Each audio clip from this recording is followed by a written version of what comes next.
Hello everyone, this is your SST educator Ujjwala पुंज और आज की इस क्लास में हम लोग पढ़ने जा रहे हैं क्लास 10th के इकोनॉमिक्स का चैप्टर डेवलपमेंट और टॉपिक जो कि हम पढ़ेंगे वो है सस्टेनेबिलिटी ऑफ डेवलपमेंट, जो कि बच्चों इस चैप्टर का द वेरी लास्ट टॉपिक होने वाला है। हम सब बचपन से सस्टेनेबल डेवलपमेंट पढ़ते आ रहे हैं, तो चलिए एक बारी जरा रिवाइज कर लेते हैं कि what is the meaning of sustainable development. Sustainable development का ये मतलब होता है कि जो प्रेजेंट जनरेशन है वो भी डेवलपमेंट कर सके और इस तरीके से करे कि फ्यूचर जनरेशन की डेवलपमेंटल नीड्स को कॉम्प्रोमाइज ना करे। मतलब आप इस तरीके से डेवलपमेंट करो कि फ्यूचर जनरेशन भी डेवलपमेंट कर सके। ऐसा ना हो कि आज ही सारे रिसोर्सेज खत्म कर डाले हमने कि आगे आने वाली पीढ़ी के लिए कुछ बचा ही नहीं। तो सस्टेन करके ताकि आगे तक डेवलपमेंट हो सके, इस हिसाब से डेवलपमेंट को करना is sustainable development. Now, suppose a particular country is quite developed and obviously they would like this level of development to go up further or at least be maintained for the future generation. अगर कोई देश बहुत ज्यादा developed है भी तो भी वो देश यही चाहेगा कि या तो ये लेवल जो है डेवलपमेंट का वो मेंटेन रहे या फिर आगे चलकर ये डेवलपमेंट का लेवल और बढ़े, है ना। कोई ये तो नहीं चाहेगा ना कि आज मैं बहुत डेवलप्ड हूँ कल मैं थोड़ा कम डेवलप्ड हो जाऊं। नहीं, या तो इस लेवल को मेंटेन करना चाहोगे या फिर इससे ज्यादा डेवलप होना चाहोगे। लेकिन बच्चों, साइंटिस्ट जो है ना वो वार्निंग दे रहे हैं since the second half of the 20th century. Second half of the 20th century का मतलब है 1950s के बाद से साइंटिस्ट जो है, number of scientist have been warning that the present type levels of development are not sustainable. तो scientist ये चेतावनी दे रहे हैं कि जिस हिसाब से अब डेवलपमेंट हो रही है ये सस्टेनेबल नहीं है। ज्यादा टाइम तक इस हिसाब से अगर डेवलपमेंट करते रहोगे तो सस्टेन नहीं कर पाओगे इस चीज को। तो अब क्या करना है हमको, देखिए यहाँ पर बच्चों हम लोग देखते हैं ग्राउंड वाटर की सबसे पहले बात करते हैं। सभी को पता है कि जब हम ग्राउंड वाटर की बात करते हैं तो it is a renewable resource, है ना। इट्स अ रेन्यूएबल रिसोर्स, मतलब ग्राउंड वाटर जो है वो रेन्यू होता रहता है वाटर साइकिल या फिर हाइड्रोलॉजिकल साइकिल के through.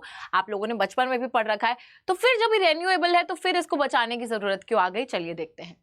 Nearly 1/3 of the country, 1/3 जो हमारे देश का है, it is over using their ground water reserves.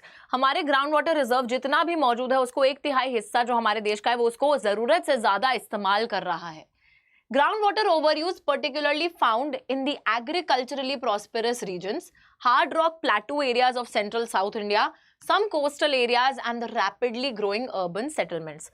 कहां पर ये ओवर यूज सबसे ज्यादा पाया जाता है, तो जो एग्रीकल्चरली प्रॉस्पेरस रीजन्स है जहां पे बहुत ज्यादा खेती बाड़ी होती है, जैसे बच्चों पंजाब है, हरियाणा है, वेस्टर्न यूपी है, वहां पर ये पानी का ओवर यूज काफी ज्यादा देखने को मिलता है क्योंकि ऑब्वियसली इरिगेशन पर्पसेस के लिए आप पानी का इस्तेमाल करते हो, जरूरत से ज्यादा इस्तेमाल कर देते हो। जो हमारा प्लेटू रीजन है सेंट्रल साउथ इंडिया में, वहां पर भी ओवर यूज देखने को मिल रहा है। कोस्टल एरियाज में भी जो कि समुद्री तट के किनारे है वहां पर भी, और साथ ही में जो रैपिडली ग्रोइंग अर्बन सेटलमेंट्स है जहां शहरीकरण हो रहा है वहां पे भी ओवर यूज काफी ज्यादा देखने को मिल रहा है। अब देखिए, पर ये तो मैम एक रेन्यूएबल रिसोर्स है, तो now reason, look at the reason. If we use more than what is being replenished by rain, then we would be overusing this resource. यार आप एक बकेट का एग्जांपल लो। सपोज एक टैप है, एक बकेट को एक स्पीड से भर रहा है। सिमिलरली ग्राउंड वाटर भी ऐसे होता है कि एक स्पीड से ना वो रेन्यू होता है, बट आप क्या करते हो, इससे पहले कि वो रेन्यू नहीं होता है उसको पूरा का पूरा यूज कर लेते हो। सो रेन्यू होने में तो टाइम लगेगा ना, उसको भरने में तो टाइम लगेगा, बट आपने पहले ही उसको यूज कर लिया। तो फिर इससे एक तरीके से आपके उस रिसोर्स में स्कैर्सिटी आती है, कमी आती है। So if you use more than what is being renewed या फिर more than what is being replenished, that means that you are overusing the resource. और अगर बच्चों हम पानी जैसी जो कि इतनी ज्यादा जरूरी चीज है उसको ही ओवर यूज कर देंगे तो फिर क्या होगा, क्या होगा आगे आने वाले टाइम में, खुद ही सोचो, है ना। पीने के लिए पानी नहीं, काम करने के लिए पानी नहीं, खाना बनाने के लिए नहीं, किसी भी चीज के लिए नहीं, domestic uses, industrial uses, agricultural uses, everything, for everything you need water. And if you are gonna overuse it today, what are you gonna do tomorrow? That is the question. तो ये तो रेन्यूएबल रिसोर्स है, तो भी ये दिक्कत आ रही है। और अगर हम एक नॉन रेन्यूएबल रिसोर्स की बात करें बच्चों, जैसे कि क्रूड ऑयल है जिसके काफी लिमिटेड रिजर्व्स दुनिया में मौजूद है, तो उसके साथ तो और भी बुरा सिनेरियो है। क्रूड ऑयल जो है बच्चों, यहाँ पर जब मैं क्रूड ऑयल की बात करती हूँ, ये एक ऐसा रिसोर्स है जो कि नॉन रेन्यूएबल है, यानी कि नेचुरल प्रोसेसेस से ये जो है रेन्यू नहीं हो सकता। हम लोग देखते हैं मिडिल ईस्ट, जहां पे सबसे ज्यादा ऑयल के रिजर्व्स पाए जाते हैं, which is 808.5 thousand million barrels, जो कि सिर्फ आगे आने वाले 78 ईयर्स तक लास्ट करेंगे, और ये 2013 का डेटा है। यूएसए में 44.2, ये बहुत कम है बट ये 12 साल तक, और पूरे वर्ल्ड में देखा जाए तो सिर्फ 53 ईयर्स तक लास्ट करने के लिए आपके पास क्रूड ऑयल रिजर्व्स हैं। ऊपर से दिक्कत पता है और क्या आती है, कंट्रीज लाइक इंडिया, हमारे जैसा जो देश है, ये पूरे तरीके से ऑयल इंपोर्ट करता है अब्रॉड से, बिकॉज हमारे पास खुद का इतना स्टॉक नहीं है। तो हम लोग बाहर से सारा का सारा तेल इंपोर्ट करते हैं क्योंकि हमारे पास ज्यादा स्टॉक नहीं है। तो बच्चों ऑब्वियस सी बात है कि अगर ऑयल के दाम बढ़ते हैं तो जैसे जैसे ऑयल के जो रिजर्व्स हैं वो कम होते रहेंगे तो सप्लाई कम होती रहेगी, तो क्या होगा, प्राइस उसका बढ़ता रहेगा। तो प्राइस बढ़ता रहेगा तो इससे सभी के लिए दिक्कत है, everybody will face a problem because of this. There are countries like USA जैसे जो देश है जिनके पास खुद के कम रिजर्व्स हैं, लो रिजर्व्स हैं, hence they want to secure oil through military और इकोनॉमिक पावर। तो बच्चों ये जो कंट्री है यूएसए जैसी, ये क्या करने की कोशिश करती है, दूसरी जगहों पे इन्वेजन करने की कोशिश करती है, कब्जा करने की कोशिश करती है अपनी मिलिट्री या इकोनॉमिक पावर को यूज करके कि हम वहां से ऑयल एक्सट्रैक्ट कर लें अपने लिए।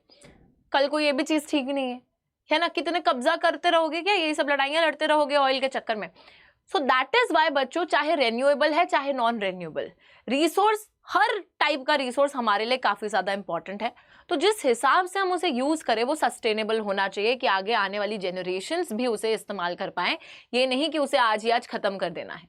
तो that is why there is a need for sustainable development while doing development, and development उसी तरीके से करी जानी चाहिए जिससे कि प्रेजेंट जनरेशन भी कर सके डेवलपमेंट और फ्यूचर जनरेशन की डेवलपमेंटल नीड्स भी कॉम्प्रोमाइज ना हो पाए। ठीक है, कॉम्प्रोमाइज ना हो। आई होप ये बात बिल्कुल बिल्कुल क्लियर है। सो आई होप कि आप सब एग्री करोगे। जरूर मुझे कमेंट्स में बताइएगा और भी एग्जाम्पल कुछ ऐसे रेन्यूएबल या नॉन रेन्यूएबल रिसोर्सेज का जो काफी ज्यादा खतरे में है, काफी ज्यादा डेंजर में है।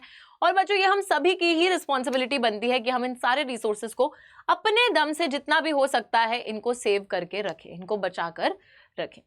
ठीक है, तो इसी के साथ ये जो डेवलपमेंट का चैप्टर है वो खत्म होता है बच्चा पार्टी। क्योंकि देखिए बात ऐसी है कि हम सभी का जो फ्यूचर है इट इज लिंक्ड टुगेदर। चाहे इम्पैक्ट कहीं पर भी आ रहा हो, चाहे कोई पोल्यूशन ज्यादा कर रहा हो, चाहे कोई रिसोर्स डिप्लीशन ज्यादा कर रहा हो, बट जो इम्पैक्ट आएगा ना वो सभी पे आएगा। Future of everybody who is living in this world is linked. जब मदर अर्थ परेशान होती है ना, या मदर अर्थ को कोई तंग करता है, तो उसका इम्पैक्ट जो प्रभाव है वो सभी पे पड़ता है बराबर तरीके से। इसी वजह से हर किसी को अपनी साइड से जितना भी हो सके उतना ज्यादा रिसोर्सेज को प्रोटेक्ट करके रखना चाहिए, उतने ही हिसाब से उनको इस्तेमाल भी करना चाहिए। इसी के साथ ये चैप्टर होता है समाप्त। अगली क्लास में मिलकर इसके एनसीईआरटी सॉल्यूशंस हम डिस्कस करेंगे। एनसीईआरटी डिस्कशन पे सेशन होगा। I will see you in the next class. Take care, revise this chapter and bye bye.